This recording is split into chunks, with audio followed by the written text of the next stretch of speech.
Hitler took power, first in 33 and then in 35, the Nuremberg laws were passed, and parts of my mother's family began to leave because they lost jobs. One was a banker, and you couldn't be employed in Germany by the government in some fashion at that time. I believe that we were the last to leave.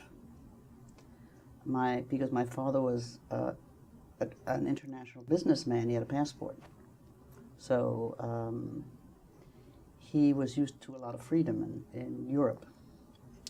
And when that was curtailed, and he almost couldn't get my mother a passport, well, he did get her one. But let me just say that Kristallnacht happened November 9th, 1938. I had been born July 13th, 1938, so I was 4 months old.